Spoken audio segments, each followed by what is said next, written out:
네, 잘 주무셨어요? 안녕하세요. 안녕하세요. 네. 네, 오늘부터 예레미야 애가를 함께 묵상합니다. 이 말씀을 통해 또 하나님께서 슬픔 가운데 희망도 허락하시는 은혜를 만나볼 수 있기를 소망합니다. 예레미야 애가는 예레미야 선지자가 예루살렘과 유다가 멸망한 다음에 쓴 책입니다. 그래서 말 그대로 슬픔의 책입니다. 우리가 이 예레미야가 만났던 이런 슬픔을 당한 민족이죠. 나라가 멸망했었습니다. 전쟁도 많이 겪었습니다. 그래서 그 슬픔을 우리가 직접 겪지는 못했지만 우리 조상들의 역사 이야기를 통해서 대략은 또 듣고 알고 이렇게 있습니다.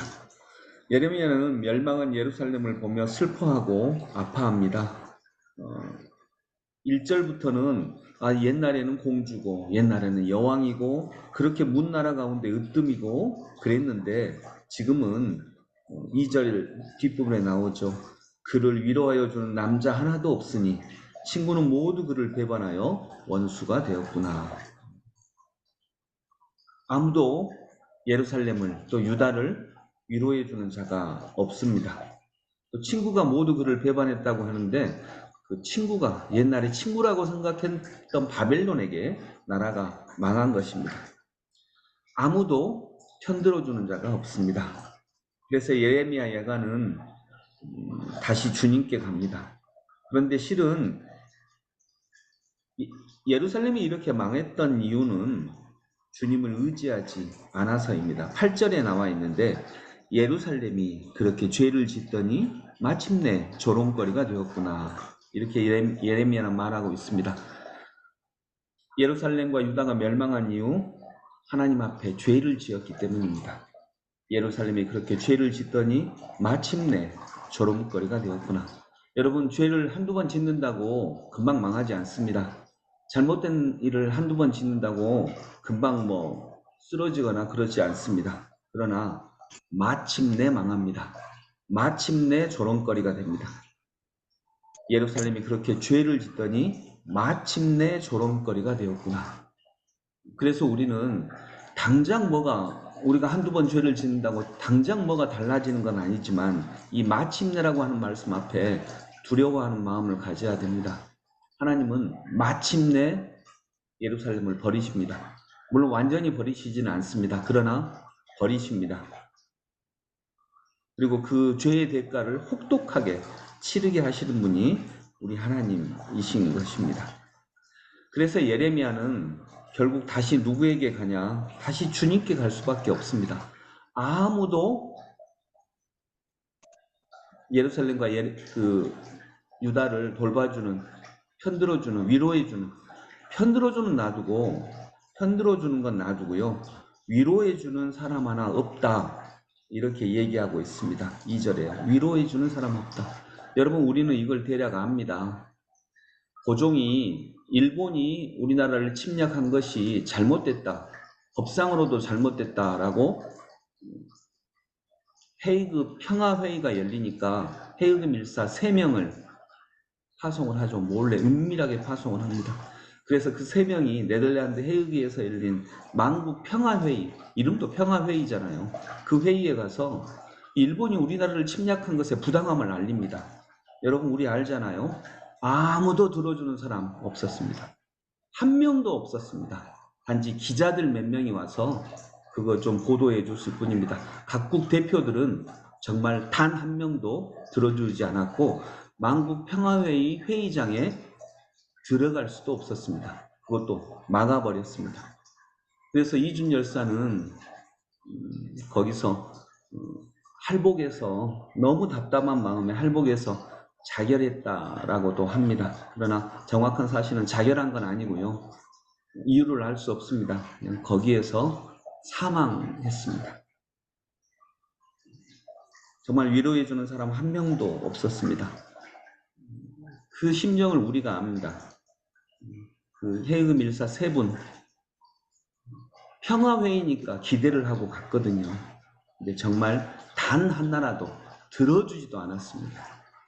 그 절망을 그 3명의 헤이그 밀사가 듣고 이준 열사는 그 자리에서 돌아가시고 나머지 두 분은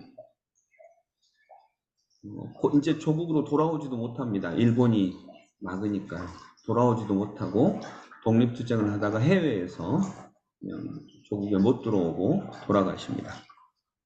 그 중에 두 분이 지금 남대문 앞에 있는 상동교회 교인이셨습니다. 그리스도인들이 이제 그런 마음을 그때 가졌습니다. 예레미야는 정말 예루살렘이 그렇게 죄를 짓더니 이것을 바벨론이 우리를 침략해서 망했다 이렇게 생각하지 않습니다. 예루살렘이 그렇게 죄를 짓더니 이렇게 얘기합니다.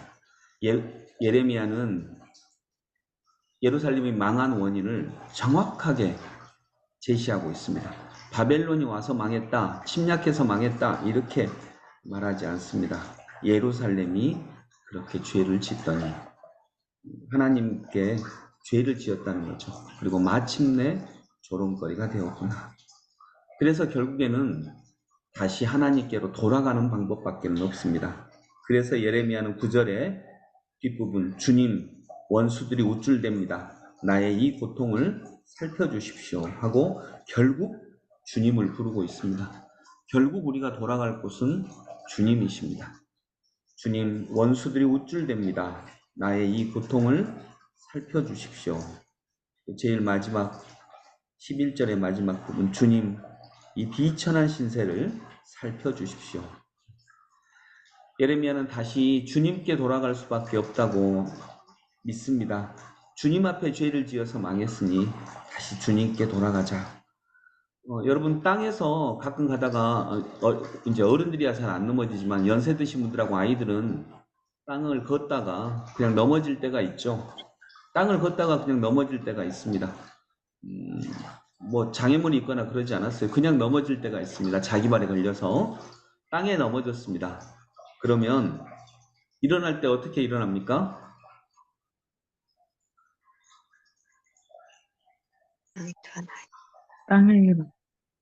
땅을 딛고 일어납니다. 땅에서 넘어지면 땅을 딛고 일어납니다. 하나님께서 벌을 주셨습니다. 그러면 하나님께 돌아가야 합니다. 하나님께 돌아가야 우리는 거기서 회복될 수 있습니다.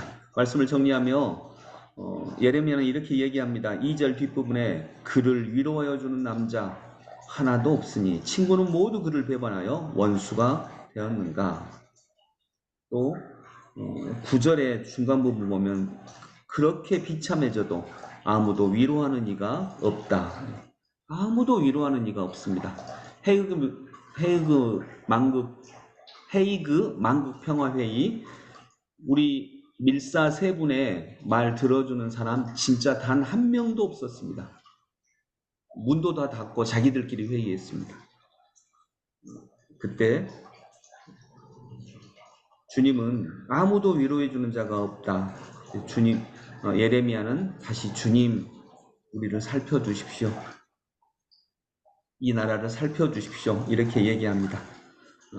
왜냐하면 망한 이유가 예루살렘이 그렇게 죄를 짓더니 죄를 지었기 때문입니다. 금방 망하지는 않았지만 마침내 이렇게 조롱거리가 되었구나. 그래서 다시 하나님께로 돌아갑니다. 우리들도 땅에서 넘어졌을 때 땅을 딛고 일어난 것처럼 주님 앞에 죄를 지어서 이런 우리의 어려움이 있을 때 다시 주님께로 돌아가는 이 길을 꼭 잊지 않는 저희들이 되기를 소망합니다. 기도하겠습니다. 주님, 오늘 예레미야 애가 1장에서 예레미야는 정말 통곡합니다. 이 마음을 우리는 조금은 압니다. 왜냐하면 내가 당하지는 않았지만 헤이그 밀사 사건을 우리는 역사에서 읽으면서 정말 아무도 들어주지 않았던 그때 고종 황제의 밀사 3명 그들의 그 애타고 답답하고 무너지는 그 마음을 우리가 후손이기 때문에 조금 느낄 수 있습니다. 다시 예레미야는 하나님께로 돌아가자 말합니다. 하나님 저희를 살펴주십시오. 그래서 그때쯤에서 기독교가 조선의 희망이 되어 갑니다. 주님, 지금도 그런 역사가 일어나게 하여 주옵소서. 주님, 저희를 살펴주십시오 하고 다시 주님께 돌아가는 은혜를 허락하여 주옵소서. 예수 그리스도 이름으로 기도드립니다. 아멘.